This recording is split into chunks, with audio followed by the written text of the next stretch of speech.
राष्ट्रीय अध्यक्ष हैं और आपका जौनपुर में आगमन है, लेकिन अभी पार्टी में क्या चल रहा है सर? सबसे पहले तो मैं आपका धन्यवाद करूंगा जो आप हम तक आए, हमारा सम्मान बढ़ा है। मैं 3-4 दिन से आया हुआ हूं, विशेष करके 15 अगस्त के उपलक्ष्य में मैं आया हूं। 15 अगस्त जो स्वतंत्रता दिवस है उसकी हम सबसे पहले आपको, मीडियाकर्मियों को, पूरे देश को 15 अगस्त की स्वतंत्रता दिवस की बधाई देता हूं, आपको शुभकामनाएं देता हूं आपको। और 2024 में जो चुनाव लड़ा था उस समय हमने अपनी पार्टी से, समाज विकास क्रांति पार्टी से, हमने बहुत सारे कैंडिडेट उतारे थे। जौनपुर से मैं खुद कैंडिडेट था, राष्ट्रीय अध्यक्ष होने के नाते समाज विकास क्रांति पार्टी का। मैंने कर्नाटक से उतारा कैंडिडेट, लड़ाया, महाराष्ट्र से लड़ाया, दिल्ली से लड़ाया, उत्तर प्रदेश से लड़ाया। तो उसके बाद मैंने उपचुनाव भी मजवा से लड़वाया। उसके बाद फिर मैं दिल्ली से मैं विधानसभा चुनाव लड़ाया अपने कैंडिडेट को। तो मैंने चुनाव लड़ाया और अभी 2027 की तैयारी के पहले बिहार का चुनाव होने जा रहा है। तो बिहार के चुनाव में हम शिरकत करेंगे। बिहार के चुनाव में रिजल्ट जो भी हो मैं उसकी परवाह नहीं करता हूँ, लड़ाऊँगा मैं वहाँ पे चुनाव। हमारे कार्यकर्ता वहाँ तैयार हैं, हमारे कैंडिडेट तैयार हैं, उसकी घोषणा मैं बाद में करूँगा। लेकिन हम 2027 की सरकार में मेरी भागीदारी रहेगी, ये मेरा 100% चैलेंज है। इस बार 2027 में हम सरकार, चाहे जिसकी भी बने, एनडीए की सरकार बने या यूपी की किसी की भी, इंडिया गठबंधन की सरकार बने, लेकिन मैं दोनों में से किसी की बने, मैं इंडिपेंडेंट अपनी पार्टी से किसी की बिना समझौता किए, कोई छोटी मोटी पार्टियां मेरे से समझौता करेंगी तो कोई बात नहीं है, लेकिन इन दोनों पार्टियों से के बिना समझौता किए मैं तीसरे फ्रंट पे चुनाव लड़ूंगा बाकी लोगों को लेके, जो इन दोनों गठबंधन में नहीं है, न इंडिया के न एनडीए के, उनके खिलाफ मैं चुनाव लड़ूंगा और मैं भागीदारी में शामिल रहूँगा। मैं सरकार में रहूँगा। धांधली हो रही है, एसआईआर के नाम पे 65 लाख वोट काट दिए जा रहे हैं, ये सब क्या है सर, कैसे मुमकिन समझ में आ रहा है? देखिए, वहाँ पे सरकार कहीं न कहीं से बीजेपी की है, मिलीजुली सरकार है, नीतीश वहाँ के सीएम हैं, तो है तो बीजेपी का मार्गदर्शन वहाँ पे, बीजेपी के हिसाब से वहाँ पे सरकार चल रही है। बाकी जो विपक्ष के नेता हैं, अभी हम वहाँ विपक्ष में तो बैठे नहीं हैं, तो मैं कुछ चीज़ें वहाँ पे आपको बताता, लेकिन मैं देख रहा हूँ कि वहाँ की जो सरकार, जो मौजूदा सरकार है, यानी जो एनडीए गठबंधन की सरकार है, तो वो एनडीए की, वही गठबंधन की, वो जब भाई एनडीए उनका है, बीजेपी है, तो बीजेपी की ही गठबंधन की सरकार, ऐसा मान लीजिए। जो उनके आता है रहमो करम पे आता है। मैं तो ऐसा हूँ नहीं कि उनके रहम करम पे बोल दो कि मुझे 2-4 सीट दे दो, हमारी ऐसी आदत नहीं है।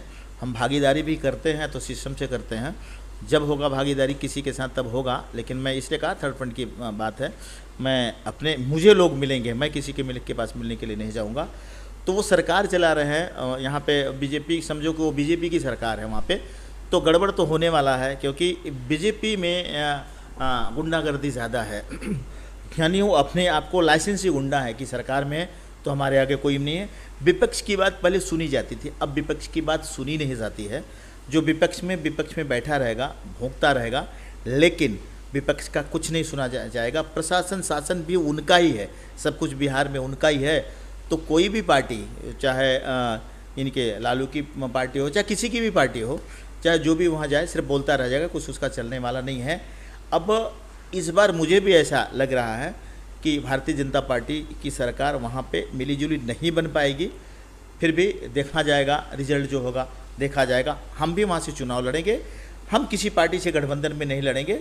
छोटी छोटी पार्टियां हैं, लेकिन कुछ हमारी बात चल रही है, लेकिन मैं अपने दम पे लड़ूंगा। सर वहाँ तो ये संभव है, देख सकते हैं आप ही बता रहे हैं कि कुछ भी मुमकिन हो, गुंडा राज वहाँ पे है, तो इसको रोकथाम के लिए क्या उपाय है आपके पास और आपके पार्टी? लोग बीजेपी को छोड़ें। यहाँ पे जब देश आज़ाद हुआ था तो उसमें हिंदू, मुस्लिम, सिख, ईसाई, upper caste, lower caste, SC, ST सब मिलके देश को आज़ाद करने का काम किए थे। सबको पता है, परम पूज्य भीमराव बाबा साहब आम्बेडकर ने संविधान की रचना की थी, उनका योगदान रहा है देश की आज़ादी के लिए। तो यहाँ पे जो धर्म और जाति की जब तक लड़ाई चलती रहेगी, देश में विकास नाम का कोई भी काम नहीं होगा, कोई भी काम हो ही नहीं सकता, क्योंकि फिर वो जाति धर्म में लगे रहेंगे। मैं इस जाति का हूँ, मैं इस कास्ट का हूँ, मैं इस धर्म का हूँ, मैं उस धर्म का हूँ, इसमें लोग उलझे रहेंगे, विकास का नाम का चीज़ नहीं होगा। तो ये कारण है। तो बीजेपी भारतीय जनता पार्टी इस चीज़ को, मुद्दे को लेके, राष्ट्र धर्म मुझे भी बहुत प्यारा है, मैं उसके लिए मर जाऊंगा। इसलिए तो मैंने, मेरा विद्यालय है मुंबई में, लेकिन राष्ट्र धर्म के नाते मेरे विद्यालय में मेरी पत्नी ट्रस्टी है, मेरे बेटे ट्रस्टी हैं, वो कर लेंगे झंडारोहण। मैं जौनपुर में जहाँ पैदा हुआ हूँ, जहाँ से पढ़ा लिखा हूँ, जिस धरती पे मैं पैदा हुआ हूँ, जिस संस्कृति में पैदा हुआ हूँ, वहाँ झंडारोहण करने के लिए आया था। झंडारोहण किया, 4-5 जगह झंडारोहण किया। कल शहीद स्मारक पे 16 तारीख को मैं झंडारोहण जाके करके आया धनिया मऊ में। तो मैं तो चाहता हूँ कि भाई हमारे अंदर खून के एक एक बूंद में, एक एक कतरे में राष्ट्र धर्म लिखा हुआ, धर्म लिखा हुआ। मैं हिंदू धर्म का हूँ, ठाकुर समाज का हूँ, तो इसमें मुझे गर्व है इस पे। लेकिन इसका मतलब ये नहीं, भगवान श्री रामचंद्र जी ने कहा था कि भाई आप जिस धर्म को हो उसी धर्म को लेके चलो। हमारा धर्म ये कहता है कि जो गरीब हों, जो दूसरे कास्ट के हों, उनकी रक्षा करना, उनकी रक्षा करते हुए मर जाना, जान गंवाता, ये हमारा धर्म। रामचंद्र जी ने ये नहीं कहा है कि ठीक है, उन्होंने कहा कि चाहे वो जिस धर्म का, जिस जाति का, अगर वो उन्होंने सबरे के वेर खाए, तो यहाँ पे जाति धर्म की बात नहीं होनी चाहिए। जब जाति धर्म से परे उठ के आप काम करेंगे तो समाज विकास क्रांति पार्टी ऐसी पार्टी है जो धर्म और जाति से उठ के सिर्फ विकास के बारे में सोचती है, फिर देश के बारे में सोचती है, सिर्फ राष्ट्र के बारे में सोचती है। बाकी सब कई सुनी बातें हैं। जो मैं चैलेंज कर रहा था, मैं तो भगवान राम के वंशज हूँ। बाकी लोग बीजेपी के बताओ कौन है वंशज का, वो तो बताए। मैं किसी का नाम नहीं लेना चाहता हूँ।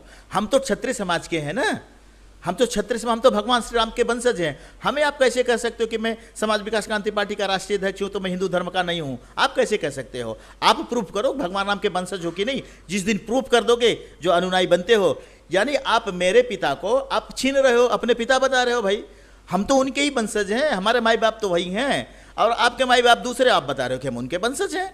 तो हम तो उनके वंशज हैं, हमसे बेहतर कौन जानेगा धर्म के बारे में। तो ये हमारा कहना था, जाति धर्म से परे उठ के काम करोगे तो देश का विकास होगा।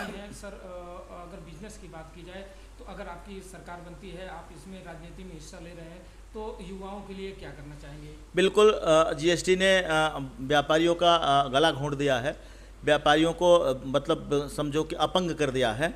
तो उसमें हमारा ध्यान रहेगा। भारतीय जनता पार्टी जो जीएसटी के जो मार खा रहे हैं जो व्यापारी, उससे मैं निजात दिलाऊंगा उनको जब मेरी सरकार आएगी।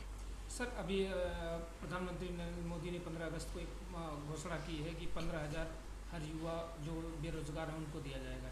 इसको कैसे देखते हैं? अरे 2014 के पहले इनकी सबसे बड़ी घोषणा ये थी कि बाहर का, विदेशों का धन हिंदुस्तान में आएगा और हर खाते में 15-15 लाख होगा। 15 लाख नहीं, 15 रुपए बता दें, 15 रुपए किसी के अकाउंट में गया हो हर जनता। तो मैं बताऊं उनको, ये तो जुमले हैं, वो तो खुद बोलते हैं जुमला है।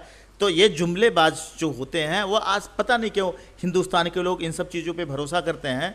अपने मेहनत पे भरोसा करो, अपनी ताकत पे भरोसा करो, अपनी रोजी रोटी कमाओ। कोई सरकार थोड़ी करती है, सरकार मुहैया करते हैं। ये लोग तो जुमलेबाज हैं, 1 रुपये किसी के खाते में नहीं आता है। हमेशा जुमला सिखाते रहेंगे।